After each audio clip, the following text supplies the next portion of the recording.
I'm just gonna be running it. Alright, hello, it's me, and I'm with my mother. We're gonna be talking about the Jewish sources relating to abortion. Yeah, I'm gonna ask you to hold any questions you have until the end. Oh. And then maybe ask a couple, keep an eye on the time.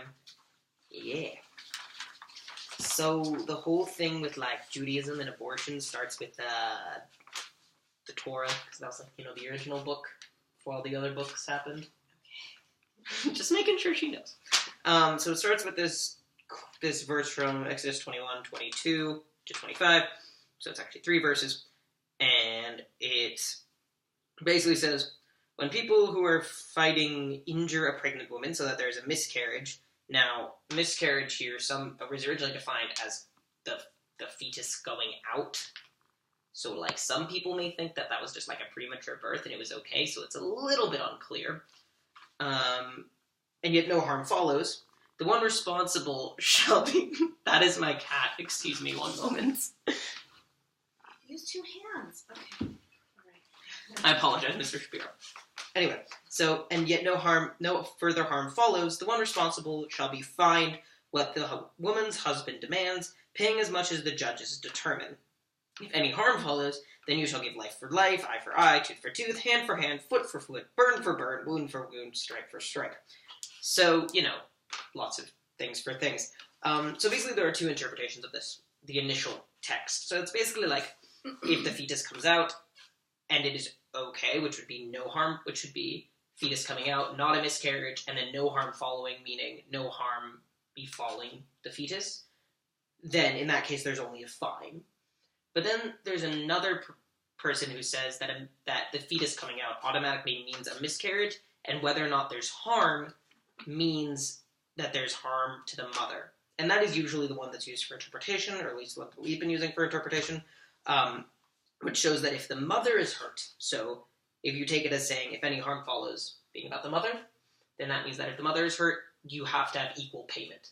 And that isn't necessarily like, if the mother dies, then you have to kill the guy, but, it might be like equal, what they considered an equal reprimand for murder. So what's taken from this source, if you read it in that way, is kind of this initial overarching idea that the mother's life is more important than that of the fetus. But the fetus's life is still important because, if the fetus has a miscarriage, even if the woman is unharmed, there's still a fine as demanded, by her husband because he has all the power. So that's where all of the following commentators and things are going to be based on.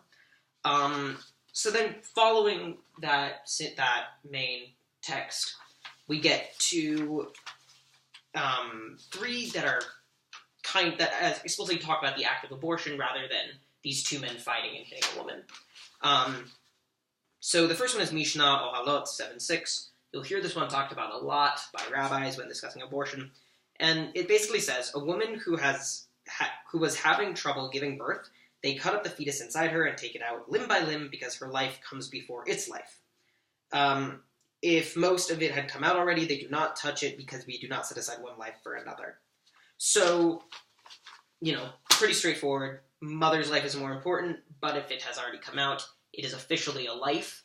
And at that point, because it is, what we might call a human being, or maybe a soul, depending on how you translate it, we cannot trade that life for the life of the mother, because while it's inside, it's not yet of equal value, but when it comes outside, it is of equal value, and we can't make that trade, because, that's not okay under Judaism.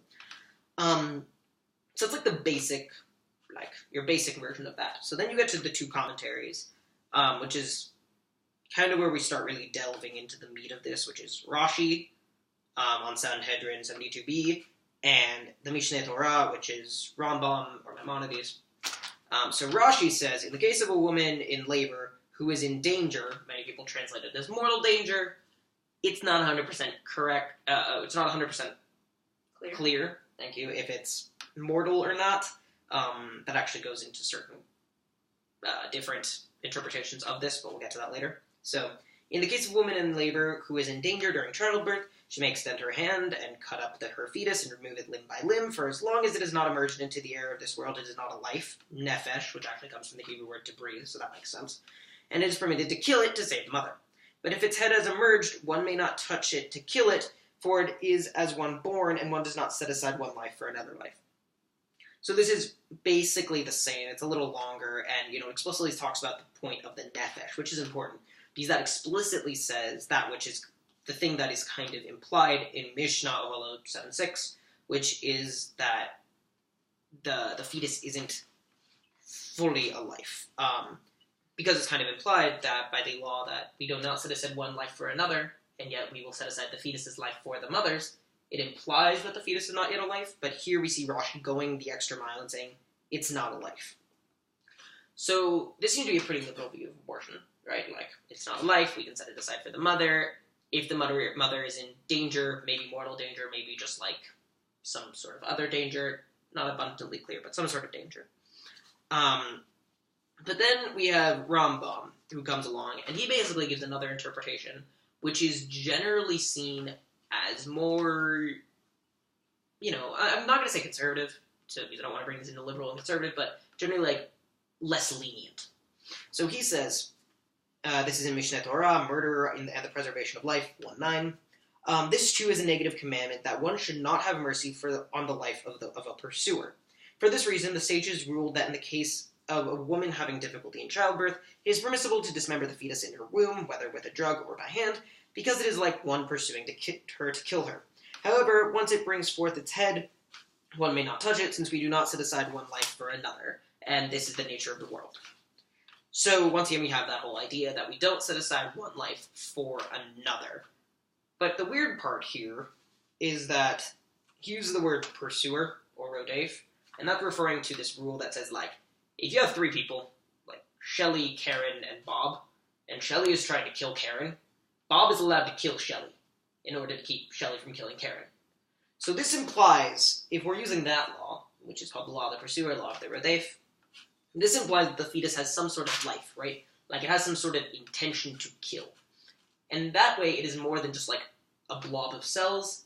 It is a life with a brain that is intending or acting to kill, right? It is something more than just a blob, which one might think of with Rashi's, because Rashi says it is not yet a nefesh. However, then you get to this part at the end, which says once it brings forth its head, you may not touch it at all, because, there it is finally a life. So this gets into the weird place of is it a life? Well, what is the difference? Because neither of them are saying it's a life when it's still a fetus. Within the womb? Yes, within the womb, the uterus, whatever term. So both of them are saying it's not a life in there. But Rambam basically says, and this one is usually cited for the more conservative arguments, that it has some sort of aspects of life. It has some sort of ability to act, it has some sort of ability to think. It's not abundantly clear, but the fact of the matter is, we can only kill it because it is killing the mother, in the same way that you can only kill a human if it is going to kill another human. Therefore, it can be assumed that the rights of a human apply to the fetus, right? So if we can only kill humans when they're about to kill another human, and we can only kill a fetus when it's about to kill another fetus, the rights of a human must apply to a fetus, even if it's not 100% a human. So that's a little weird that he's saying it's not a human, but has similar rights, if not the exact same rights as a human. But, both still permit abortion in the case of danger, except, Rashi may or may not be talking about mortal danger, whereas Rambam explicitly mortal mothers dying, right?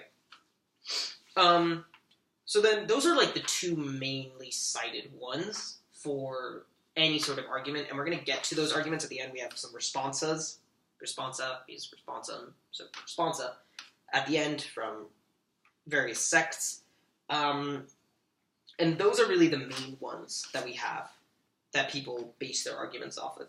But then there are other ones that aren't explicitly about abortion, and some of them are even less explicitly about abortion than that first one, about the 2 men fighting, which, didn't really sound like abortion at all. It sounded like an accident.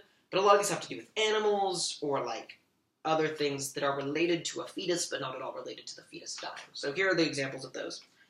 The first one is Talmud Bavli. Tractate Hulin 58a.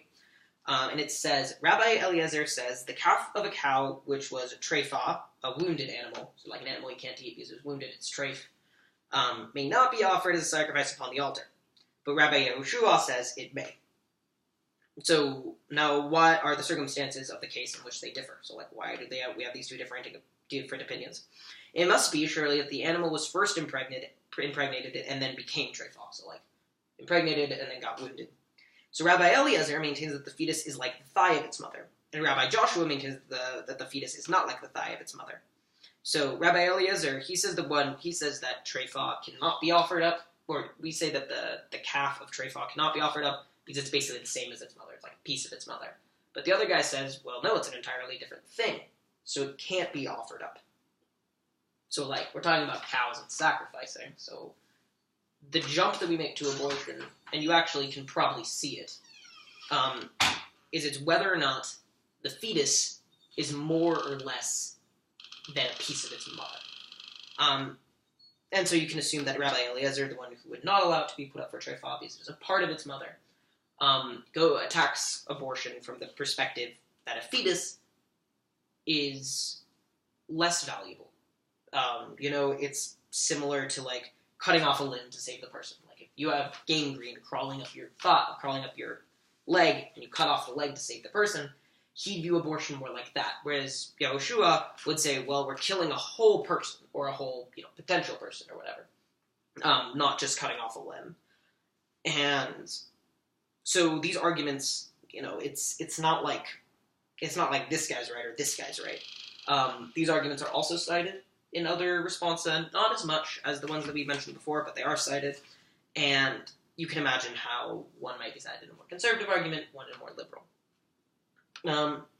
So up until this point, we've only been talking about the physical, right? We've been talking about, like, physical danger to the mother, mostly like mortal danger, potentially that one about, like, other dangers, with Rashi, but it's not 100% certain. But here we get a certain moment of something that is talking about killing a fetus for the sake of preserving mental safety or mental health. So this is from Tractate Arachin 7a, Talmud Bavli again, and it says, in the case of a pregnant woman who is scheduled for execution, we do not wait for her to give birth.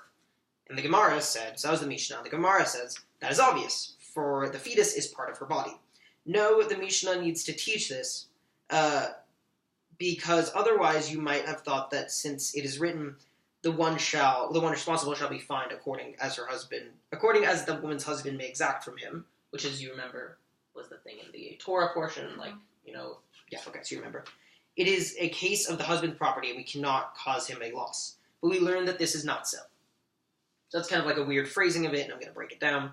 So, pregnant woman giving birth, so it's like, the Gemara says, it's obvious that it's a part of her body. We've already established that. So this is assuming that Rabbi Eliezer is correct. It is assuming that it is part of her body. So then it's going another length and saying that this portion, that the fact that we kill a woman immediately if she's pregnant, says something else about her mental health. So basically, there's this old idea in Judaism that if someone's sentenced to death, you do it as quickly as possible. So that you don't give undue suffering to the woman, to the person by making them wait. So this point of not delaying an execution for the sake of a fetus goes back to the point that the woman's mental health, her sanity, her, I don't want to say happiness, but, like, her mental health is important enough to sacrifice the fetus for, right? So we don't want to make a woman wait a few months and just wait and see the gallows in her future just for the sake of having a fetus come out. So this is the first time where we see Judaism say that it is potentially okay to cause an abortion or kill a fetus or something for the sake of the mental health of the mother. And this, we talk about citing, this is generally cited in more liberal views, and the notion that it is more than just a physical harm or a threat to life that mandates abortion. So that's a particularly interesting one. It's kind of weird and it requires, like, previous knowledge, but that's what it says, essentially. That's the argument that is added to abortion. So then we have really just one more main source.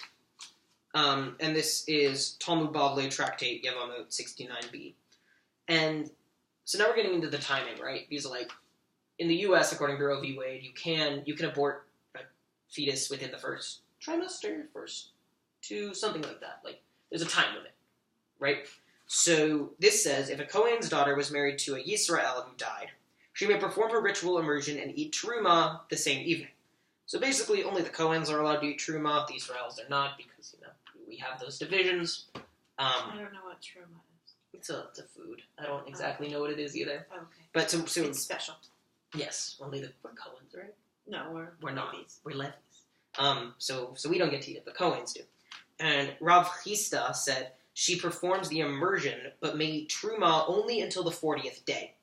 For if she is not found pregnant, she never was pregnant, and if she is found pregnant until the 40th day, it is only a mere fluid. So that's like the important, kind of like that last sentence is the important part. And so this basically shows two things. The first one is that the fetus basically has like no effect in the real world until the 40th day. It's like so insignificant and so just, a ball of cells or whatever that it can't even keep the mother from eating this special food only for Kohen. Because, in those times, if you marry a Yisrael and have a child of a Yisrael, then like you're an Israel now, right? And whatever the man in the family is, that's you. So therefore, she would logically be a Yisrael if she has a child that is Yisrael. But it's basically saying that she does not become a Yisrael until the 40th day, which basically shows that the fetus is not exactly a life, it's not exactly solid, or in this case, it is only a mere fluid within the first 40 days. And this is something that is cited, not necessarily when talking about whether or not abortion is okay, but when it is okay. So when you have, especially in the Orthodoxy, but also in conservative traditions, you have people who go to a rabbi before getting an abortion to be like, is this okay? And in a lot of these cases, they cite this paragraph to figure out when it is in the pregnancy, and that if it is before the 40th day and it's just a fluid, it is more likely that they will allow the abortion. Because it's less of a person, essentially. And then, so now we're going to delve into the responses, which I mentioned before. So these are like where these pieces of... Whoops, I need to go check the time. Excuse me while I do this. So, genuine, right? Yeah, it's been about 18 minutes. Oh, how out? Alright, so now we're going to get into the responsa, which are the things that the rabbis write when asked about abortion. And the first one is a guy named Bleich. And he is, as you can imagine by the name Bleich, he's Orthodox. So his comments on abortion are, as you might imagine, more conservative than that of the Reform movement or the conservative movement.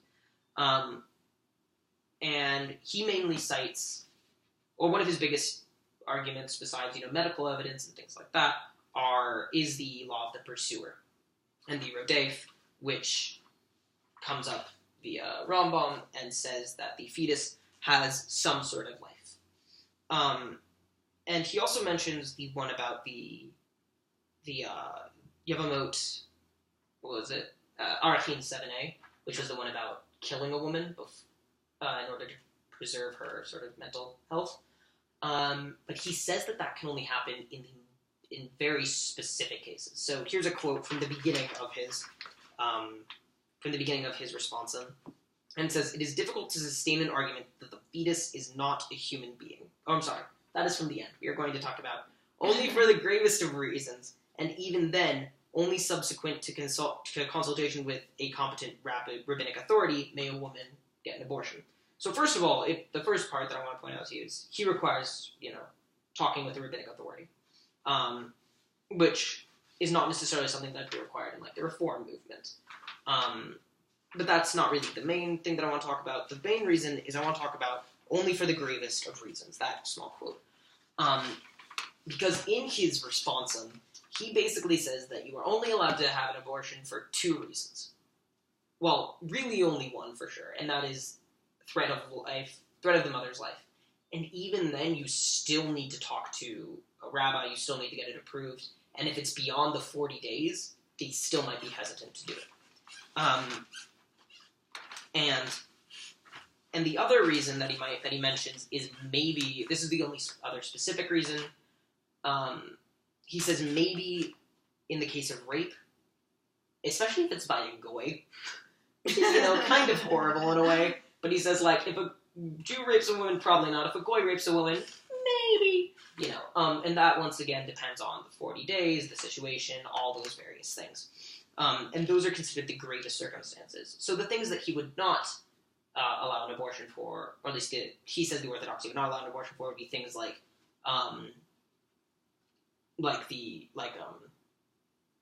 knowing that the fetus has a disease and wanting to prevent that child from having a disease, in order to, keep that child from having a good life. Because if you see that as having a good life, or as having a bad life, then you might want to abort the fetus if it has a disease. But he's saying, well, all human lives are equal, so therefore, that is not an okay way to look at it. And so I mentioned that other quote, which is, it is difficult to sustain an argument that the fetus is not a human being, which, is kind of an interesting statement when you compare it to the idea of not having a nefesh, like Rashi said, which then brings into this idea of whether or not it is possible to be a human being without having a nefesh. And that's a more common idea amongst the Orthodoxy, that a fetus has the rights of a human being, and that's more connected to Rambam's idea of the pursuer.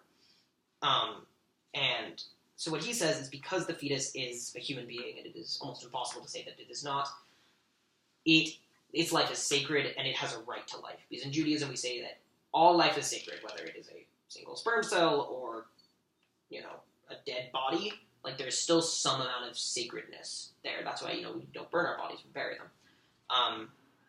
So he essentially says in this argument that, in his responsum, that yes, for the gravest circumstances, danger to the mother, maybe rape, the abortion will be cautiously allowed, especially if it's before the 40th day. But because the fetus is to some extent a human being, we cannot deny the right to life for any other reason. So then, that is the Orthodox responsum. And then we have let's go with the conservative responsum, kind of working our way down to reform. And this is by a guy named Feldman. So if you know basically the tagline of the conservative movement, it's tradition and modern change, or something along those lines. I didn't know that. And it's supposed to be like, we change with the times, but stick to tradition. So one of the main ideas behind the responsum, behind Feldman's responsum, is the idea of lav nefeshu. It's not a person until he is born, which is one of his quotes from the article, or from his responsum. And that kind of goes against the idea that's shown in Blythe, that that the fetus has the rights of a person. Now, sorry, say it again. That's okay. So Blythe, remember, he was the Orthodox, and he said, fetus has the rights of a person. So the quote is lav nefeshu, which translates to not a person. Okay. And until he is born. Okay. Which basically comes from the Rashi. Because Rashi said, lo nefeshu, he's not a nefesh, so you can have an abortion. And this idea that it's not a person allows for more liberal abortions. There are going to be things for mental health and for cases that affect the mother. So once again, all of these people agree to, in some extent or another, that the mother's life is more important. And that if we have the choice between saving the mother's life and killing the fetus, we kill the fetus. And so this goes the extra mile by saying that the mother's mental health is also important. And what's interesting about this is this responsum basically says that you are not allowed to commit an abortion for the sake of the fetus having a good life. So you're not allowed to say, well, the fetus seems to have a disease. When it comes out, I don't want it to have a disease. What you are allowed to have an abortion for is if the mother, because of her own mental health, says, I don't think I could bear having a child with this disease, and I don't think I could properly live with that, and I don't think I could take care of it. That would, in some cases, especially before the 40th day, would be okay with an abortion. So it's interesting to see how they take that idea of the mother being more important and the mother's mental health more seriously, because we don't know anything about the fetus, so we can't make a judgment about it. And then the other one that I want to talk to you about is I mentioned before that the tagline, which is like tradition and modern change. So one of the last quotes of it is, against today's background of more casual abortion, rabbis are moving closer to Maimonides. The one that says that the pursuer, which basically gives like some rights of a person to the fetus. And that really kind of shows, and I think that's an important quote because it shows how the rabbis base a lot of their decisions around what is going on in the world and how we can adhere to tradition in a way that secures our own morals. And I think that's just more than commentary on the specific, than Feldman's specific opinions on abortion. I just think that's kind of an interesting idea about how the conservative movement frames its opinions and how it actually doesn't just base it on the text or the continuing morals of society, but also how the texts can uphold our morals in the face of changing morals of society. So the final one that we have is Reform, which is Jacob. And so he basically says that it is permitted in the case of any danger to the mother. And so the use of any is once again important. So the Reform movement does not require consulting with a rabbi. It doesn't require necessarily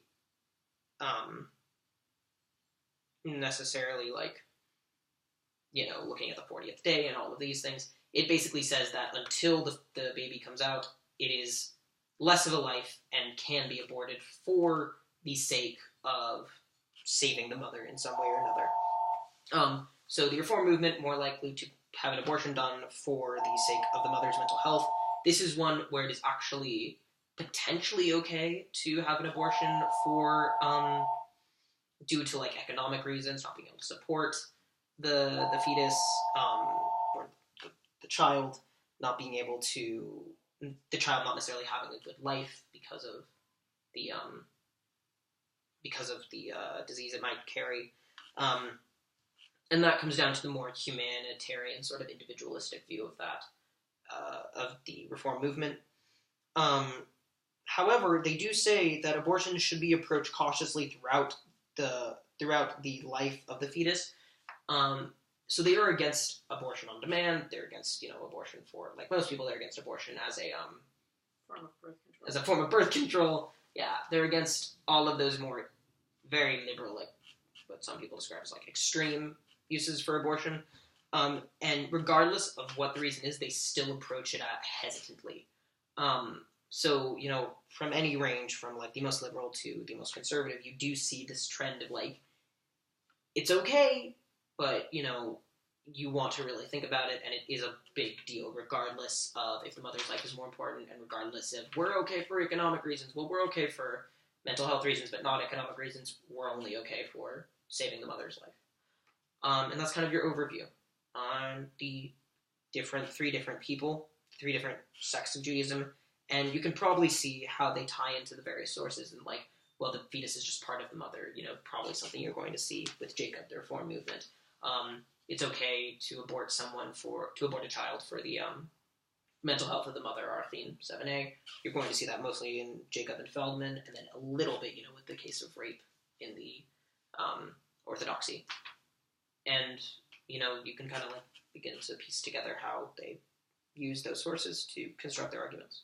So, Do you have any questions about those? I'm going to check on time. I thought you explained it really well. I just think that the 40-day thing just is I don't think anybody realizes how much that doesn't make sense because it's such a short period of time.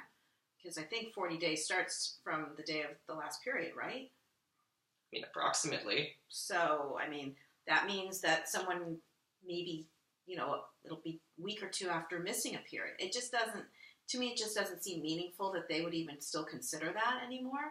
But, that they would even still consider what? That they would still even use that as any form of argument because it's just so meaningless. That kind of brings up the whole, why do we use any of these arguments? It's pre-medical. Well, that's true. Yeah. But, so that idea comes from, and I think that's actually, if we bring that specific piece of evidence, so I was actually going to mention that, I didn't think we had the time though, so I think you bring up a good point because in the 40 days, it says this one line. It says, for if she is not found pregnant, she never was pregnant. Right?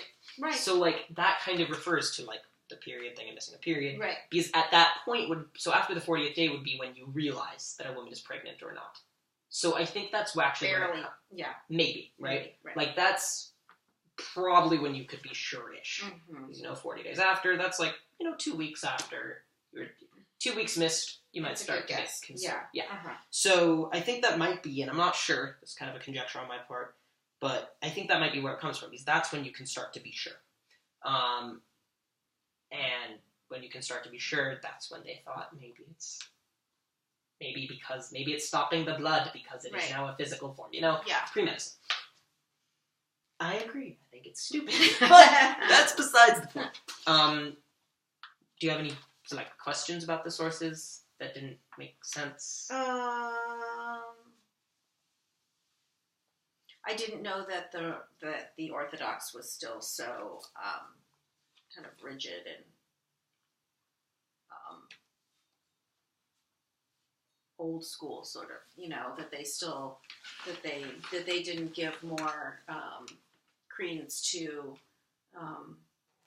the whole life of the woman and the family. And again, in this day and age, it still seems to me that maybe to even cite that 40-day thing just doesn't make any sense if they want to use that as evidence. Yeah, it doesn't, you can't make any decisions in that short a period of time. I don't even think you can do any genetic testing in that short a period of time. Yeah, it doesn't have enough cells to be able to take a cell. So it's just, to me, it's just their way of saying no. Interesting. I mean, so regardless of testing, they wouldn't care. If you take a test and that baby has Tay-Sachs, that's still against the rules. Yeah, and I was a little bit surprised about that too. You think of Jews as being fairly socially liberal. But what I found interesting about that one is actually Blythe cited a lot of medical stuff to show that the fetus was alive, but then to show that the fetus was had a heartbeat or something. But then at the end said it's unimportant because it's still a life at any stage, and taking of a life is abhorrent in Jewish values. So it was a little odd that he spent so long trying to prove it was a human life and then said it's unimportant. So that's the overview. Those are the main pieces of evidence, and then you can see how they're tied into the three. I think it's a really interesting subject. It was always something I was interested in. So, as a woman, I would hope so. Yes. Not me as a woman. You as a... No. Well, I used to work at Planned Parenthood, so no. I did not know that. I volunteered there. Cool. All right. Well, we reached the end of our time. Bye-bye. Bye.